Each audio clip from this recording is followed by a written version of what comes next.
رئيس الحكومة اللبنانية المكلف سعد الحريري ينفي صحة ما أوردته صحف لبنانية عن ضغوط مارسها رئيس الوزراء العراقي مصطفى الكاظمي لإلغاء زيارة رئيس حكومة تصريف الأعمال اللبنانية حسان دياب إلى العراق.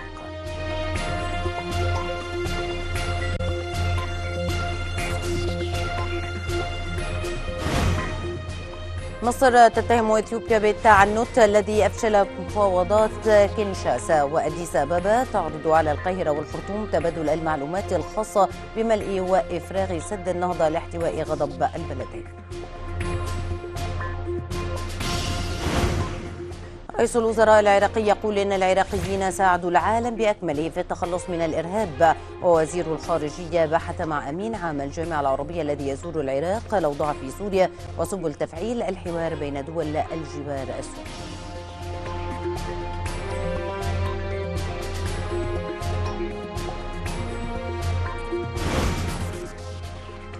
تركيا تدغدغ مشاعر المصريين بمناسبة شهر رمضان المبارك باتصال وزير الخارجية مولود جويش أوغلو بنظيره المصري سامح شكري مهنئا بحلول الشهر الفضيل غداة إعلان القاهرة تعليق محادثات تطبيع العلاقات مع أنقرة.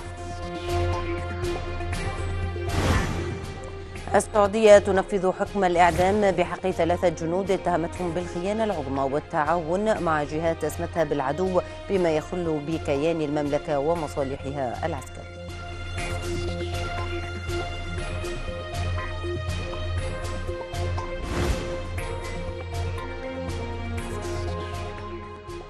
نشرة الأخبار من صوت العرب، أهلا بكم. نفى رئيس الحكومة المكلف سعد الحريري ما أوردته صحف لبنانية اليوم عن ضغوط مارسها الحريري على رئيس الوزراء العراقي مصطفى الكاظمي إلغاء زيارة رئيس حكومة تصريف الأعمال اللبنانية حسان دياب إلى العراق. وأكد بيان صادر عن المكتب الإعلامي للحريري أن الخبر لا يمت للحقيقة بأي صلة ويشكل إساءة متعمدة لرئاستي الحكومة في العراق ولبنان. إلى ذلك قال مسؤول عراقي بمكتب رئيس الوزراء أن زيارة دياب إلى العاصمة بغداد لم تلغى بسبب ما أشيع عن وجود ضغوطات خارجية على بغداد، وإنما تأجلت بسبب عدم التنسيق من قبل اللبنانيين بشأن الزيارة والملفات المراد بحثها، إذ حددوهم الموعد دون العودة للعراقيين.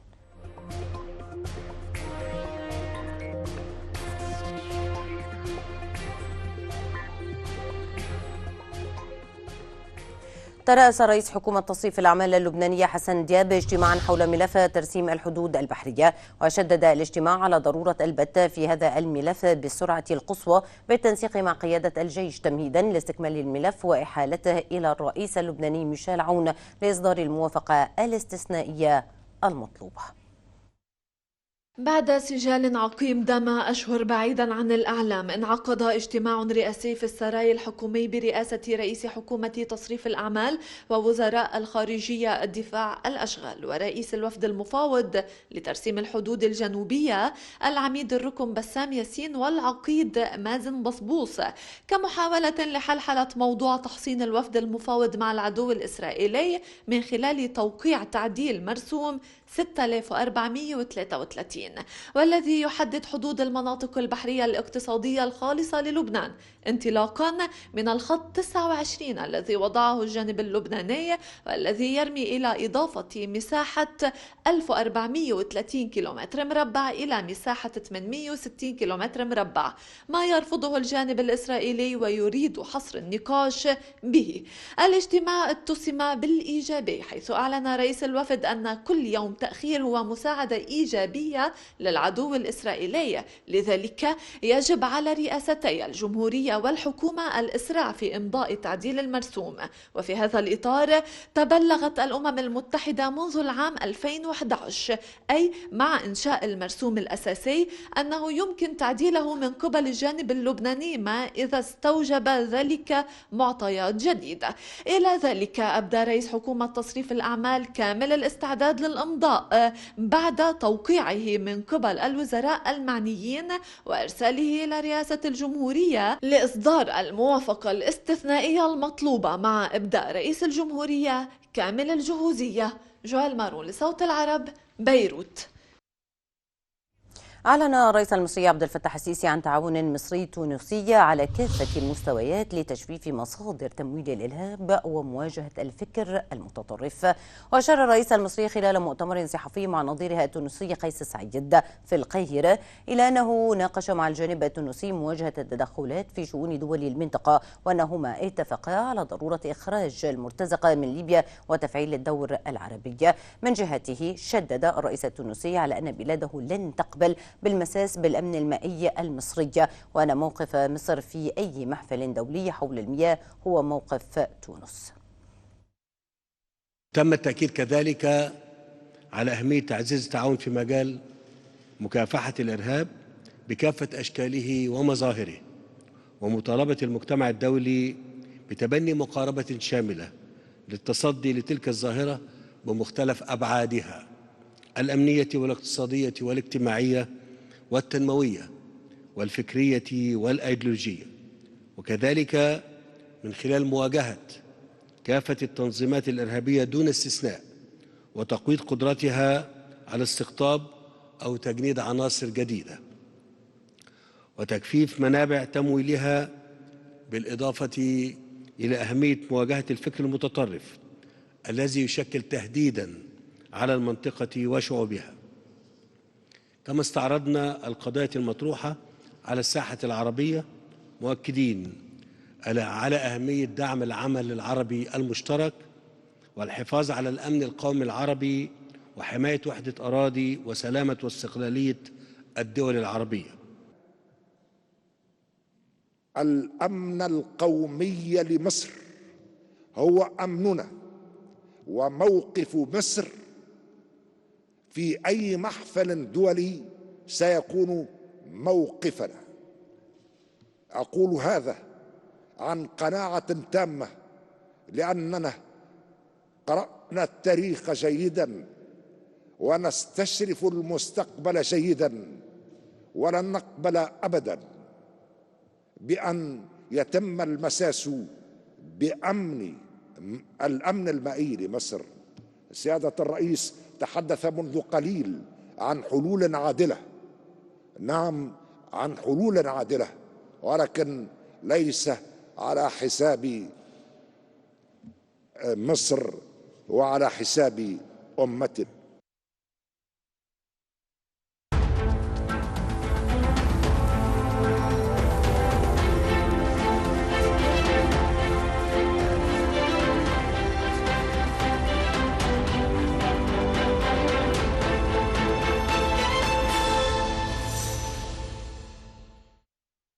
في بغداد أكد الرئيس العراقي برهم صالح اليوم أن استقرار العراق وسيادته عنصران لا غنى عنهما لأمن المنطقة بالكامل. وقال الرئيس صالح لدى استقباله أمين عام جامعة الدول العربية أحمد أبو الغيط أن سياسة الانفتاح التي ينتهجها العراق ينطلق من إدراكه أهمية إيجاد حوارات مشتركة لتثبيت دعائم الاستقرار. من جهته أكد أبو الغيط دعم الجامعة العربية لجهود العراق في مكافحة الإرهاب وتعزيز أمنه واستقراره وحماية سيادته.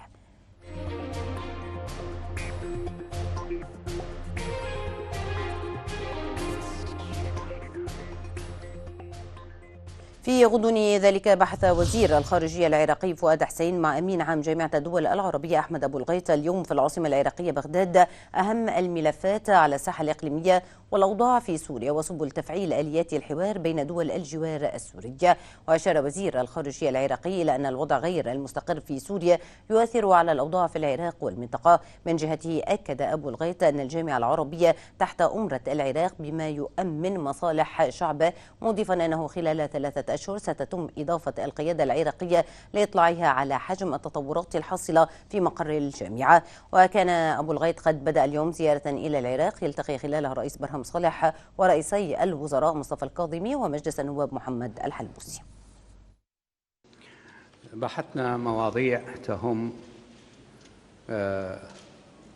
الوضع في المنطقة، العلاقة بين العراق والجامعة العربية، والفعاليات المستقبلية للجامعة العربية، وتحدثنا عن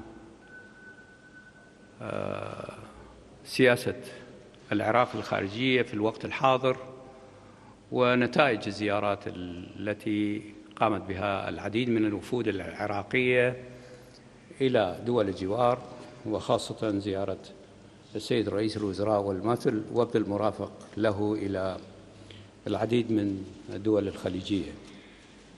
تطرقنا أيضا إلى العلاقات العربية بصورة عامة مع دول الجوار، مع الجارة تركيا والجمهورية الإسلامية في إيران،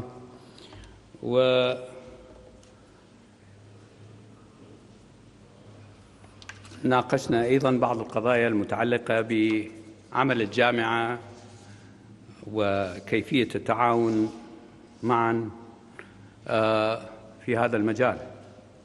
جزء من نقاشنا كان متعلق بالوضع في سوريا، وأشرنا أن الوضع الغير مستقر في سوريا يؤثر سلباً على الوضع العراقي. آمل أن تكون هذه الزيارة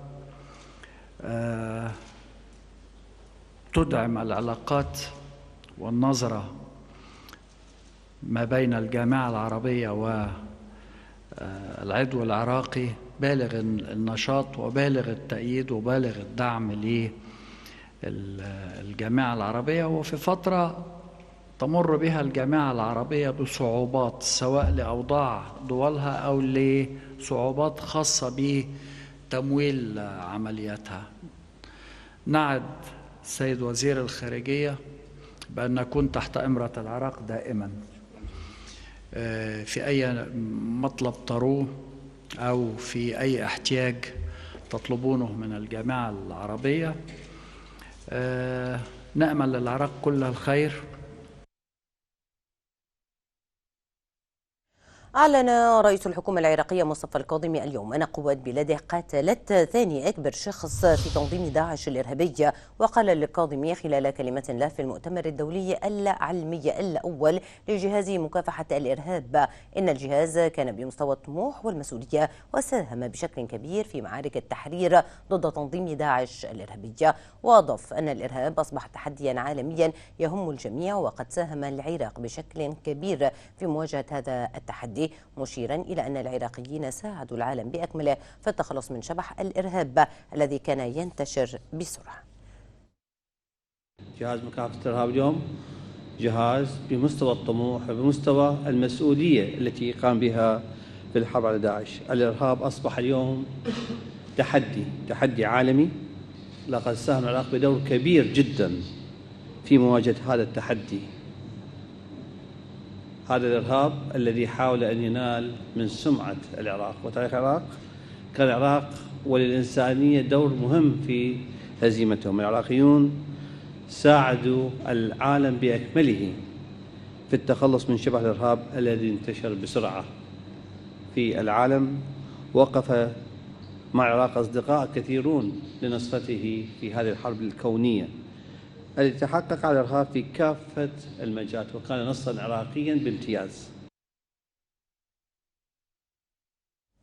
اتهم وزير الموارد المائية المصري محمد عبد العاطي الجانب الإثيوبي بالتعنت الذي قال إنه كان السبب في فشل مفاوضات سد النهضة التي استضافتها العاصمة الكونغولية كينشاسا. وأوضح عبد العاطي أن مصر والسودان أظهرتا مرونة كبيرة من أجل التوصل إلى اتفاق قانوني عادل وملزم للجميع يلبي طموحات جميع الدول في التنمية.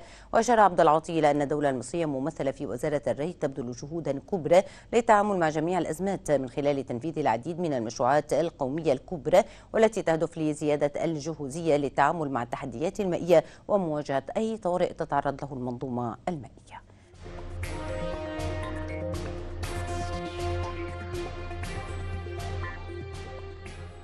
وقبيل تصريحات الوزير المصري، أعربت أديس أبابا عن استعدادها لتبادل المعلومات مع القاهرة والخرطوم عن الملء الثاني لسد النهضة. ودعا وزير المياه والري الإثيوبي تشيلسي بيكيلي القاهرة والخرطوم إلى اختيار وترشيح مشغلي سدود من أجل تبادل البيانات، قائلا إن ذلك سيسرع في ترتيبات تبادل المعلومات وتدابير بناء الثقة بين الأطراف الثلاثة حتى الانتهاء من مباحثات سد النهضة. وأعلن الوزير الإثيوبي استئناف المفاوضات في كينشاسا نهاية الأسبوع الأسبوع المقبل، وأن عملية الملء الثاني لسد النهضة ستتم في موعدها في موسم الأمطار المقبل. في المقابل قالت وزيرة الخارجية السودانية مريم المهدي إن أثيوبيا قدمت هذا العرض لتخفف الضغط الدولي عليها، مؤكدة أن أي مشاركة للمعلومات دون اتفاق قانوني ملزم يأتي كمنحة أو صدقة من أثيوبيا يمكن أن تتوقف عنها في أي لحظة، كما أنه يمثل خطوة شديدة على المشاريع الزراعية والخطط الاستراتيجية السودانية.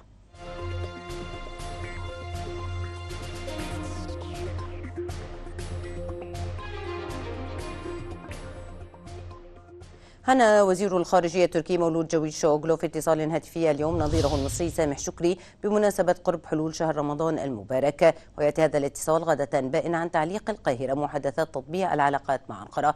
وكانت تقارير إعلامية قد أفادت نقلا عن مصادر مطلعة مساء أمس بأن السلطات المصرية علقت الاتصالات الأمنية مع تركيا حتى إشعار آخر بسبب تباطؤ تركيا في سحب المرتزقة من ليبيا وعدم تنفيذ الإجراءات ضد تنظيم الإخوان المحظور وقنواته الإعلامية. كما علقت طلب أنقرة عقد اجتماع موسع في القاهرة قبل نهاية الشهر الجاري.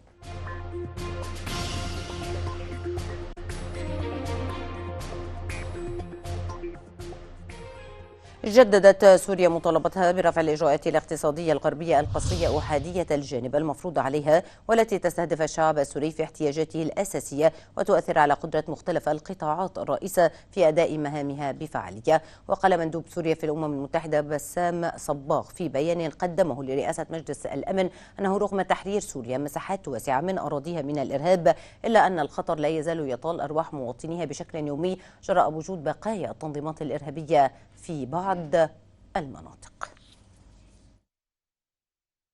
جددت سوريا على لسان مندوبها الدائم لدى الأمم المتحدة بسام صباغ مطالبتها برفع الإجراءات القسرية الغربية أحادية الجانب المفروضة عليها وتوفير الدعم الدولي والموارد المالية والتقنية اللازمة لنزع الألغام لتنفيذ برامج العمل المتفق عليها مع دائرة الأمم المتحدة للإجراءات المتعلقة بالألغام أونماس بعيدا عن التسييس والانتقائية. رغم توقيع الحكومة السورية اتفاقية مع منظمة الأمم المتحدة للعمل على نزع الألغام من ضمن الأراضي السورية، إلا أن المنظمة لم تقم بأداء مهامها وواجبها ضمن الأراضي السورية، وذلك بسبب هيمنة الولايات المتحدة الأمريكية على قرارات المنظمة الدولية، مما نهاها عن القيام بواجبها، وذلك يشكل خطر كبير على المدنيين السوريين ويمنعهم من العودة إلى قراهم وبلداتهم بشكل آمن ويؤخر ذلك بشكل كبير. من جانبه المندوب الروسي الدائم لدى الأمم المتحدة أكد دعم روسيا للجهود التي تقوم بها الدولة السورية بهدف إنقاذ أرواح المواطنين السوريين من الآثار الخطيرة للألغام التي زرعتها المجموعات الإرهابية المسلحة في الأماكن التي كانت تسيطر عليها خلال سنوات الحرب، مشددا على ضرورة نزع الألغام من أجل إعادة بناء البنية التحتية في سوريا وإعادة اللاجئين إلى بلادهم. نرى أن موسكو عملت فعلا على نزع الألغام من ضمن الأراضي السورية منذ اللحظات الأولى لدخولها إلى الأراضي، ورأينا ذلك في بادية تدمر، بادية دير الزور، إضافة إلى ريف اللاذقية. وإضافة إلى ذلك عملت وحدات الهندسة الروسية على القيام بتدريب وحدات مختصة من القوات العسكرية السورية والجيش السوري لتسريع عملية نزع الألغام وتسهيل عودة الحياة الطبيعية إلى القرى السورية والبلدات السورية. وكانت الحكومة السورية وقعت في عام 2018 مذكرة تفاهم مع خدمة الأمم المتحدة لإزالة الألغام أونماس تمنح بموجبه دمشق للإدارة الحق في دعم الجهود التي تقوم بها الدولة السورية لإزالة الألغام، وشكلت بداية لتأخذ الأمم المتحدة الدور المطلوب منها في لفت انتباه المواطنين وتثقيفهم في مجال المخاطر التي تشكلها الألغام على حياتهم. صفاء محمد، صوت العرب، دمشق. قال عزام الأحمد عضو اللجنة التنفيذية لمنظمة التحرير الفلسطينية أن اتصالات فلسطينية مكثفة جرت مع الاتحاد الأوروبي والدول العربية وأطراف دولية متعددة لطلب تدخل السماح بإجراء الانتخابات الفلسطينية في القدس والضغط على إسرائيل لتحقيق ذلك. وأضاف الأحمد أن الفصائل الفلسطينية ستجتمع خلال أيام قليلة لبحث اتخاذ موقف نهائي بشأن ملف الانتخابات وقضية القدس منها، مؤكدا أنه لن يتم القبول فلسطينيا بإجراء انتخابات عامة عامة من دون أن تشمل مدينة القدس. واعتبر الأحمد أن إجراء الانتخابات الفلسطينية دون القدس يمثل تنفيذا سياسيا لصفقة القرن التي أعلنها الرئيس الأمريكي السابق دونالد ترامب العام الماضي ورفضها الفلسطينيون بشدة.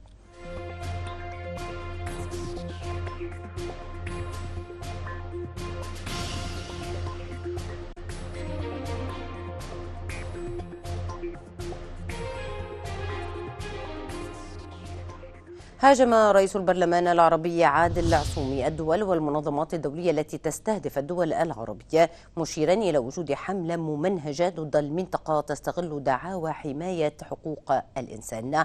ودعا العصومي خلال جلسة عامة للبرلمان العربي الدول التي تتشدق بحقوق الإنسان، دعاها للتنبه للإرهاب الأبيض الذي بات ينتشر بشكل كبير في مجتمعاتها. وثمن في هذا الإطار مبادرته إنشاء المحكمة العربية لحقوق الإنسان كمبادرة رائدة ومتميزة، داعيا جميع الدول العربية إلى سرعة الانضمام إلى هذه المحكمة لتبدأ عملها في أقرب وقت ممكن.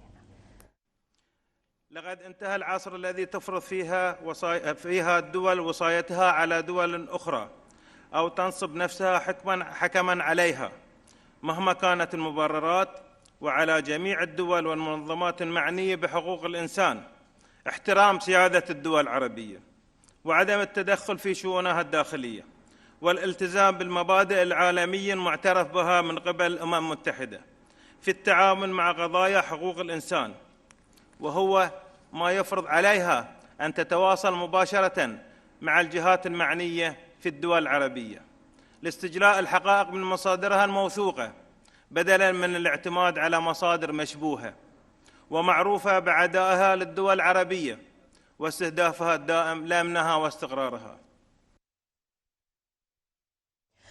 ترأس رئيس مجلس السيادة السودانية الفريق والركن عبد الفتاح البرهان الجلسة الطارئة لمجلس الأمن والدفاع لبحث الأوضاع الأمنية في البلاد. من جهة أخرى أثنى البرهان خلال لقائه وفد قبيلة المعالية بشرق دارفور على الدور الكبير الذي تضلع به الإدارات الأهلية في حفظ الأمن وتحقيق الاستقرار المجتمعي. عقدت اليوم السبت الموافق 10 أبريل 2021 ميلادية جلسة طارئة لمجلس الأمن والدفاع نوقش من خلالها الوضع الأمني بالبلاد وبصفة خاصة مستجدات الأحداث في ولايات غرب وشرق دارفور وتداعياتها على الوضع الأمني والإنساني. استمع المجلس إلى التقارير الأمنية من الجهات المختصة بالتركيز على الأسباب والدوافع التي أدت إلى الأحداث المؤسفة التي راح ضحيتها نفر عزيز على الوطن. تكلمنا مع السيد رئيس مجلس السيادة في هذا الإطار، وإن شاء الله وجدنا منه كل ترحاب وكل تقدير لموضوع الأمن الخاص بولاية شرق دارفور. أتمنى أن ربنا يعيننا جميعا في إطار الأمن والاستقرار. أعلن الرئيس الإيراني حسن روحاني البدء بضخ غاز اليورانيوم في أجهزة الطرد المركزي في مفاعل نطنز النووي. وأكد روحاني أن بلاده بدأت بضخ اليورانيوم في مجموعة من 164 جهاز طرد مركزي من الجيل السادس، وفي مجموعة أخرى من 30 جهاز طرد مركزي من الجيل الخامس. من جهة أخرى أعلن رئيس منظمة الطاقة الذرية الإيرانية علي أكبر صالحي اليوم بدء تشغيل القطاع الثاني لإنتاج المياه الثقيلة في مفاعل آراك النووي، وذلك في إطار تقليص بلاده التزاماتها بالاتفاق النووي ردا على انسحاب واشنطن منه.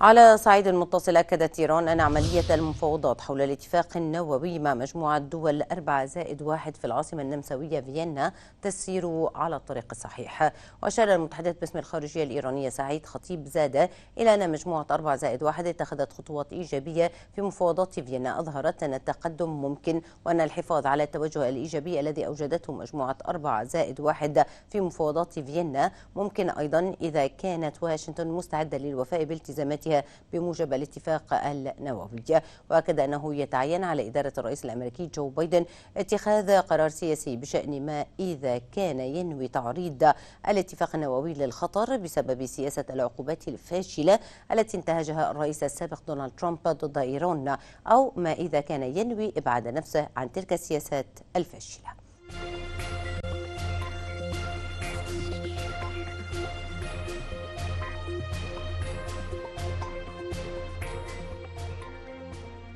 نفذت السلطات السعودية المختصة حكم الإعدام بحق 3 جنود بتهمة الخيانة العظمى والتعاون مع العدو بما يخل بكيان المملكة ومصالحها العسكرية. وذكرت وزارة الدفاع في بيان لها أن العسكريين ال3 أحيلوا إلى المحكمة المختصة مع توفير جميع الضمانات القضائية المكفولة لهم، مؤكدة أن حكم الإعدام الذي صدر بحقهم تم تنفيذه اليوم في قيادة المنطقة الجنوبية بعد استيفاء إجراءات تدقيق الحكم والمصادقة عليه وصدور الأمر الملكي بتنفيذ ما تقرر بحق هؤلاء. وعربت الوزارة عن ثقتها برجال القوات المسلحة الأوفياء الذين بروا بقسمهم وضحوا بدمائهم لحفظ أمن واستقرار الوطن ومقدساته، مستنكرة في الوقت نفسه هذه الجريمة الشنيعة الدخيلة على منسوبيها.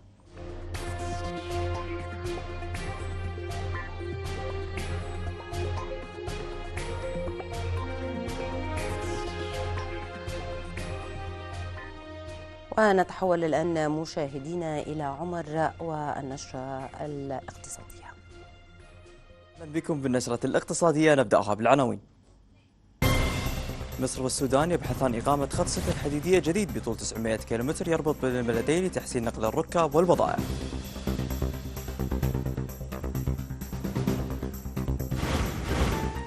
أرامكو السعودية تبرم صفقة استثمار ضخمة في البنية التحتية مع ائتلاف عالمي بقيمة 12 مليار و400 مليون دولار.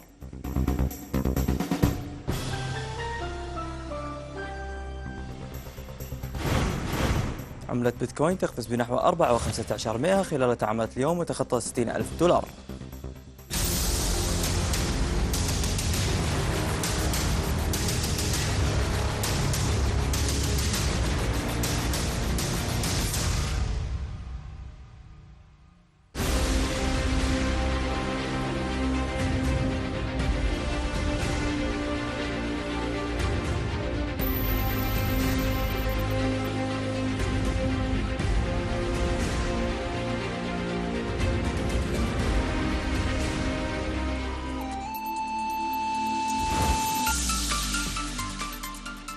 أهلا بكم. يعكف مسؤولو النقل المصريون والسودانيون على إجراء محادثات لإقامة خطط سكك حديدية جديد بطول 900 كيلومتر يربط بين البلدين لتحسين نقل الركاب والبضائع. وقالت وزارة النقل السودانية أن خطط السكك الحديدية الجديد سيربط أسوان بالخرطوم وسيتم تشييده وفقا لمواصفات الشبكة المصرية، وعند الانتهاء بالمشروع سيتمكن المواطنون من السفر إلى العاصمة السودانية من محطة سيدي جابر في الإسكندرية أقصى شمال مصر دون أي توقف. وكان البنك الإفريقي للتنمية قد وافق في وقت سابق من هذا الشهر على تقديم قرض بقيمة 145 مليون يورو لتحسين أداء نظام السكك الحديدية المصري.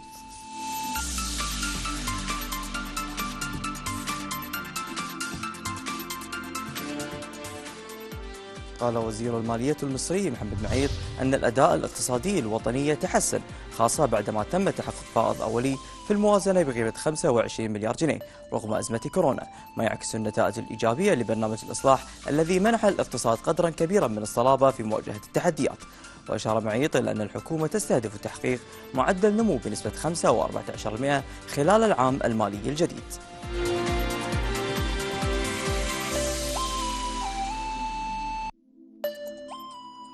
أعلنت أرامكو السعودية أكبر شركة نفط في العالم أنها أبرمت صفقة استثمار في البنية التحتية مع ائتلاف عالمي تقوده شركة جلوبال إنرجي بارتنرز بقيمة 12 مليار و400 مليون دولار. بموجب الصفقة ستستأجر وحدة تابعة لأرامكو تم تأسيسها في الفترة الأخيرة، وهي شركة أرامكو لإمداد الزيت الخام حقوق استخدام شبكة خطوط أنابيب تمتلكها أرامكو الرئيسية لمدة 25 عاما. في المقابل ستحصل أرامكو لإمداد الزيت الخام بدورها على تعرفة مدفوعة من أرامكو السعودية عن كميات الزيت الخام المركز التي تتدفق عبر الشبكة، وتكون تلك التعرفة مرتبطة بحد أدنى لحجم تلك الكميات. وتعد الصفقة امتدادا لاستراتيجية أرامكو المتمثلة في تحفيز وجذب الاستثمارات الأجنبية الضخمة للمملكة.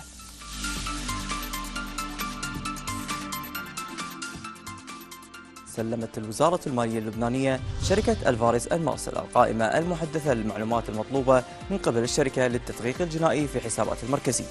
وتأتي هذه الخطوة نتيجة الاجتماع الافتراضي الذي عقد الثلاثاء الماضي بين ممثلين على وزارة المالية والمصرف المركزي وألفاريز أند مارسل، تتعلق بتأمين المستندات والمعلومات المطلوبة للشركة، خاصة بعد إقرار قانون رفع السرية المصرفية. مديرة مكتب صوت العرب في بيروت جويل مارون والتقرير التالي.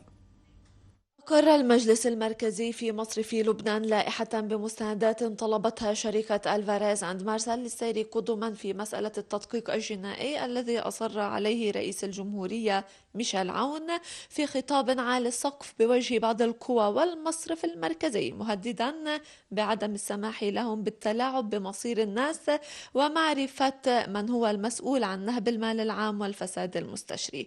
إلى ذلك تسلم وزير المال في حكومة تصريف الأعمال غازي وزني من مفوض الحكومة لدى مصرف لبنان قائمة المعلومات والمستندات المحدثة والمتعلقة بالتدقيق المالي الجنائي، وأرسلها بدوره إلى شركة ألفاريز أند مارسل. وستقوم هذه الأخيرة بتقييم الأجوبة المعطاة من قبل مصرف لبنان لمعرفة ما إذا ستتيح لها معاودة العمل بمسألة التدقيق. وبالتالي سينتقل وزير المال مع جواب الشركة إلى القصر الجمهوري، وبموجبه سيبنى على الشيء مقتضاه. مؤكدة مصادر لصوت العرب أن الرئيس عون يطالب بعقد جلسة لحكومة تصريف الأعمال لدرس الخطوات اللازمة دون حمل معنى الكيدية تجاه مصرف لبنان وحاكمه، بل لصب الأمور في خانة كشف الهدر والفساد. سنكون معكم بكل جديد في هذا الإطار. جويل مارون لصوت العرب، بيروت.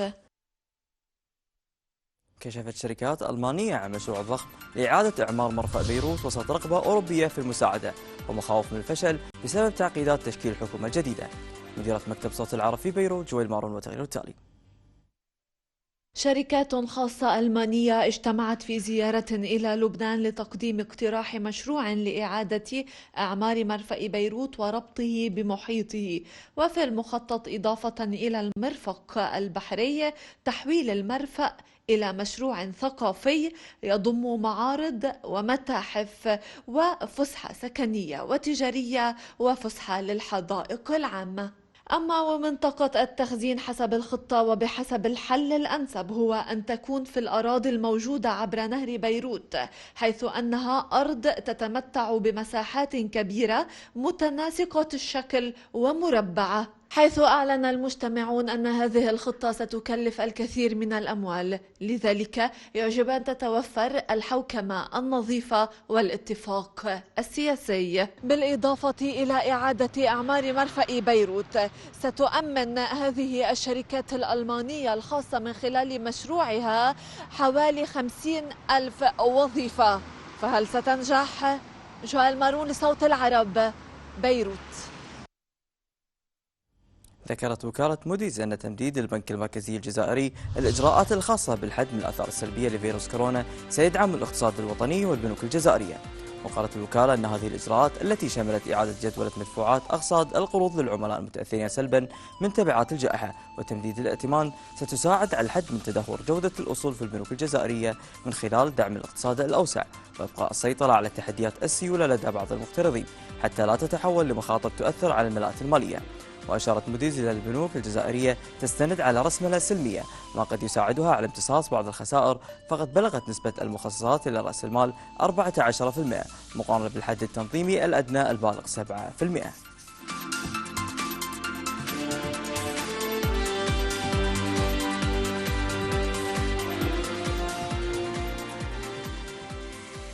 بحث المؤتمر الدولي الثالث للتحول الرقمي في دمشق مشاركة العديد من الدول العربية والأجنبية أبرزها مصر والإمارات والسعودية وروسيا، بحث التحديات التي تواجه القطاع في سوريا والمنطقة العربية.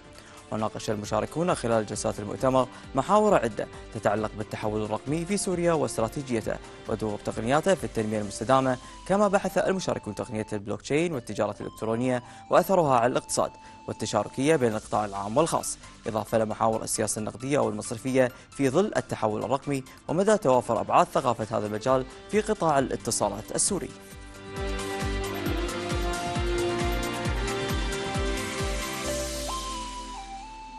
صرح نائب محافظ بنك السودان المركزي محمد البشري أن قرار توحيد سعر الصرف الجنيه الذي بدأ تطبيقه منذ شهر فبراير الماضي حقق نجاحا كبيرا فاق التوقعات. وقال البشري أنه رغم تعافي سعر الصرف إلا أن هناك تحديات تواجه العمل، منها ضعف استيعاب الصرافات والبنوك للعملاء، لافتا أن هناك حلولا جارية مع بعض الجهات للحد من قلة نوافذ الصرف، موضحا أن البنك وضع خطة هذا العام لمواكبة التحولات والمطالب التي تواكب اندماج السودان في التجارة الخارجية والعمل والاستفادة من البرامج التي تسهم في نمو الاقتصاد الوطني.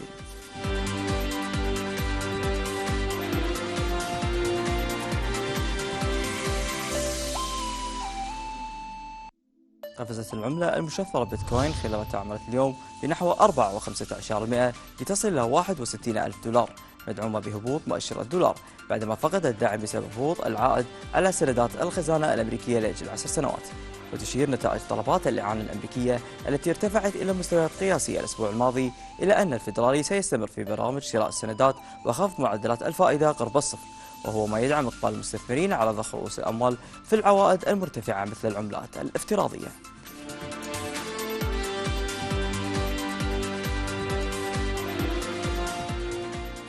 فرضت الحكومة الصينية على مجموعة علي بابا للتجارة الإلكترونية دفع غرامة بقيمة $2,780 مليون بسبب تجاوزات تتعلق بموقعها المهيمن. وتأتي هذه الغرامة في أعقاب تحقيق بدأ بحق مجموعة علي بابا في ديسمبر الماضي وتوجيه اتهامات لها من قبل الحكومة الصينية بفرض الحصرية على التجار الراغبين في بيع منتجاتهم على منصتها وتفادي التعامل مع واقع التجارة الإلكترونية المنافسة. وتواجه مجموعة علي بابا وشركات التكنولوجيا العملاقة الصينية الأخرى ضغوطا في ظل تزايد القلق من نفوذها في بكين، حيث يستخدم المستهلكون هذه المنصات الرائدة للتواصل والتسوق ودفع الفواتير وحجز السيارات الأجرة والحصول على قروض ومجموعة من المهام اليومية الأخرى.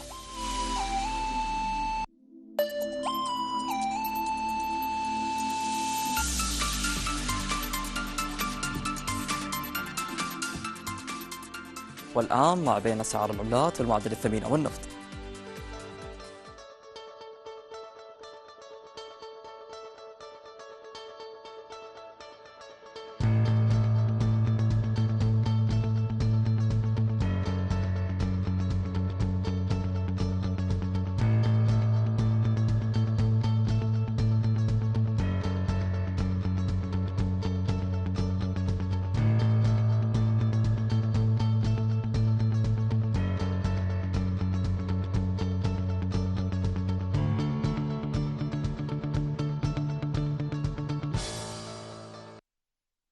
نهاية النشرة الاقتصادية والعودة إلى النشرة السياسية للقاء. ونشرتنا مستمرة مشاهدينا، ولكن في شقها الرياضي مع ناصر. مساء الخير. مساء الخير ريجان، شكرا جزيلا. مشاهدينا في صوت العرب نتابع في النشرة الرياضية. نادي الشرطة العراقي يعلن قائمته الرسمية المشاركة في مسابقة دوري أبطال آسيا ويتأهب للسفر إلى السعودية لخوض غمار منافسات المجموعة الثالثة.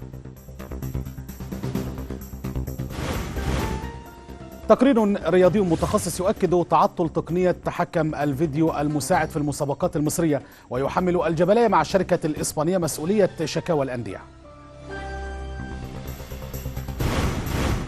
الاتحاد الأوروبي لكرة القدم يمنح 4 مدن في القارة العجوز مهلة حتى 19 من أبريل الجاري للرد بشأن حضور الجماهير مباريات يورو 2020.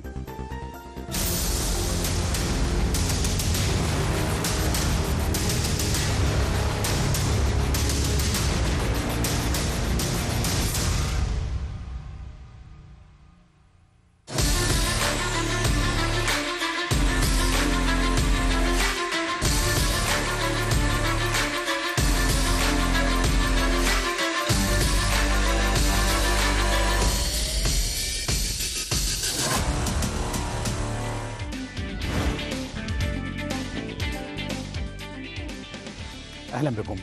أعلن نادي الشرطة العراقي قائمته الرسمية المشاركة في مسابقة دوري أبطال آسيا التي ستنطلق منتصف الشهر الجاري على الملاعب السعودية. ويلعب ممثل الكرة العربية والعراقية ضمن منافسات المجموعة الثالثة على استاد مدينة الملك عبد العزيز الرياضية إلى جانب أندية أهلي جدة المستضيف والدحيل القطري والاستقلال الإيرانية. وتغادر بعثة الشرطة العراقي في وقت لاحق إلى المملكة السعودية تحديدا لخوض أولى مبارياته في المجموعة، وستكون أمام الدحيل القطري، ويأمل بترك بصمة قوية هذه المرة خصوصا بعد أن ودع دور المجموعات في نسخة العام الماضي.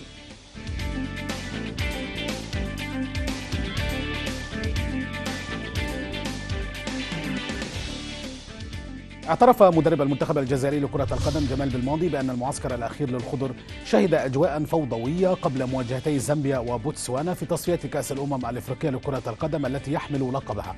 وذكر بالماضي في بيان عبر موقع الاتحاد الجزائري أنه لن يتمكن من العمل في ظروف مريحة بسبب التأثر بانتخابات رئاسة الاتحاد ونهاية فترة الرئيس السابق خير الدين زاتشي، مشددا على رفض استغلال اسمه في معركة الانتخابات في ظل تركيزه على الأهداف الرياضية فقط. وحذر مدرب محاربي الصحراء من خطورة ما يحدث في الاتحاد الجزائري وتأثيره المحتمل على اللاعبين في تصفيات كأس العالم المنتظرة.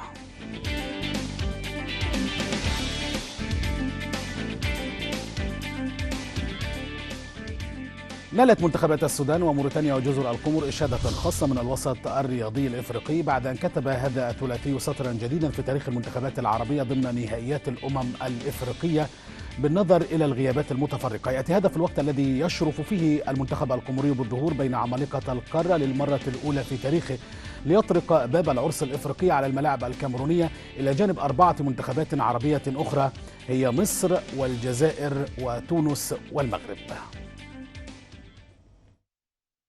لم يكن أمرا مستغربا أو فعلا غير مألوف من قبل الشارع الرياضي في قلب العاصمة موروني التي كانت شاهدة وعلى مدار 3 أيام متتالية تقريبا على أفراح التأهل التاريخي لمنتخب جزر القمر إلى نهائيات بطولة الأمم الإفريقية لكرة القدم للمرة الأولى في تاريخه، التي من المقرر أن تكون على الملاعب الكاميرونية خلال يناير من العام 2022. وقد أشاد الاتحاد الإفريقي لكرة القدم من جهته عبر حسابه الرسمي بموقع التواصل الاجتماعي تويتر بتأهل منتخب جزر القمر التاريخي قائلا: تاريخ يكتب، منتخب جزر القمر يتأهل إلى نهايات كأس أفريقيا للمرة الأولى في التاريخ. وذلك قبل أن ينشر حساب كاف باللغة العربية فيديوهات لاحتفالات اللاعبين في غرف تبديل الملابس بعد التأهل التاريخي، بالإضافة إلى احتفالات الجماهير في المنازل بعد صافرة نهاية المباراة التي كانت قد جمعته بمنتخب توغو على ملعب إيكوني مالونيزي ضمن منافسات الجولة الخامسة من التصفيات، وكانت قد انتهت بالتعادل السلبي من دون أهداف. وتأهل بذلك منتخب أصغر دولة إفريقية من حيث المساحة برفقة نظيره المصري الأكثر تتويجا باللقب القارية إلى نهائيات كأس الأمم الإفريقية عن المجموعة السابعة. وتعد المرة الأولى في تاريخ منتخب كرة القدم في جزر القمر التي يتأهل فيها إلى البطولة الإفريقية. ففي الفترة من عام 1957 وحتى عام 1974 كانت جزر القمر تحت الاحتلال الفرنسي، في الوقت الذي لم تكن تنتمي بعد إلى الاتحاد الإفريقي لكرة القدم من عام 76 وحتى عام 2002، كما لم تنجح في التأهل عن طريق التصفيات منذ عام 2012 وحتى 2019 قبل أن تخطف بطاقة التأهل رسميا في تصفيات الكان 2020.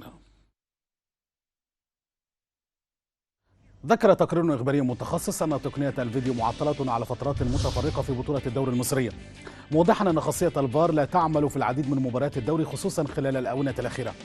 وأضاف التقرير أن عددا لا بأس به من مدربي الأندية تقدموا بشكوى رسمية إلى الجبلية لتعطل تقنية الفيديو وعدم تفعيلها في المباريات الأخيرة ضمن المسابقات المحلية. واستشهد التقرير بشكوى مدرب نادي إمبي في مباراة فريقه أمام نادي أسوان، مؤكدا أن الأزمة التي نشبت أخيرا بين اللجنة الثلاثية لاتحاد الكرة ومسؤولي الشركة الإسبانية المسؤولة عن التقنية أثرت بالسلب أو سلبا على المسابقات المحلية.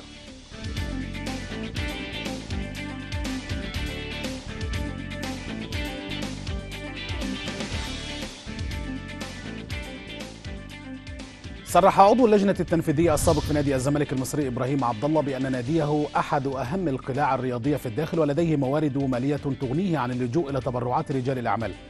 وأشار عبد الله إلى أن الفترة الحالية صعبة للغاية على الأبيض بسبب الوضع المالي، مؤكدا أن الزمالك مدان بقرابة 10 ملايين دولار للاعبيه السابقين وبعض الجهات الحكومية كالضرائب ووزارة الأوقاف. هذا ونفى عضو لجنة الزمالك السابق ما تردد عن تحمل إحدى الشخصيات العربية قيمة التعاقد مع المدرب الفرنسي باتريس كارتيرون، مبينا أن شركة الراعي هي من تحملت التعاقد مع المدرب.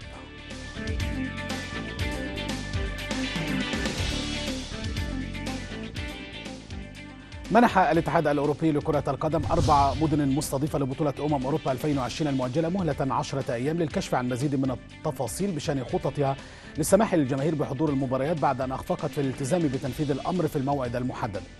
ومنح يويفا مدن ميونخ وروما وبلباو ودبلن مهلة حتى 19 من أبريل الجاري، عندما تجتمع اللجنة التنفيذية للكشف عن مزيد من التفاصيل قبل صدور قرار نهائي بشأن استمرار مشاركة هذه المدن في الاستضافة. وكشف يويفا أن المدن ال4 باتت مطالبة بإبداء الرأي وتقديم المعلومات الضرورية بشأن خططها حول الحضور الجماهيري.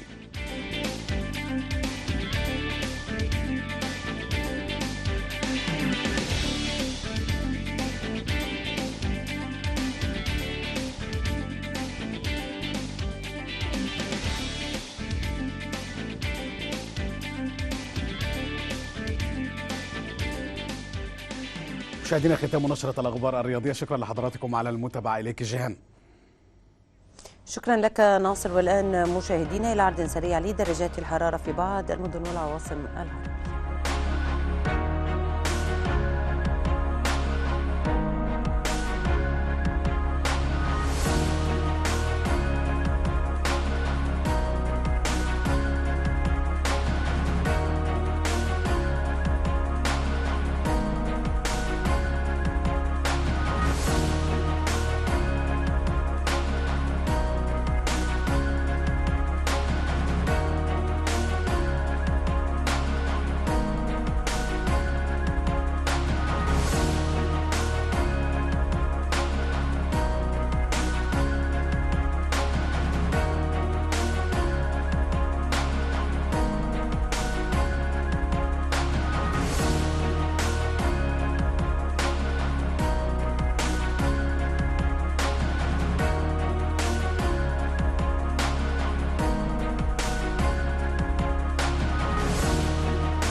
وفي ختام هذه النشرة مشاهدينا إليكم تذكيرا بأبرز ما جاء فيها. رئيس الحكومة اللبنانية المكلف سعد الحريري ينفي صحة ما أوردته صحف لبنانية عن ضغوط مارسها رئيس الوزراء العراقي مصطفى الكاظمي لإلغاء زيارة رئيس حكومة تصريف الأعمال اللبنانية حسن دياب إلى العراق.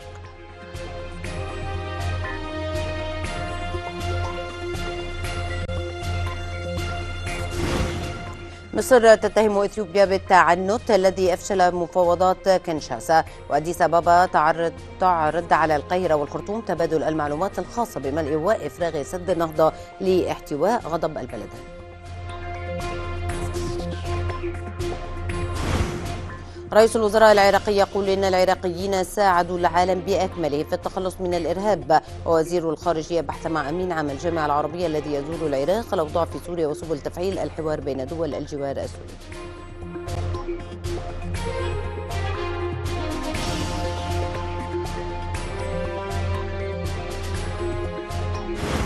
مشاعر المصريين بمناسبة شهر رمضان المبارك باتصال وزير الخارجية مولود جويش أوغلو بنظيره المصري سامح شكري مهنئا بحلول الشهر الفضيل غداة إعلان القاهرة تعليق محادثات تطبيع العلاقات مع أنقرة.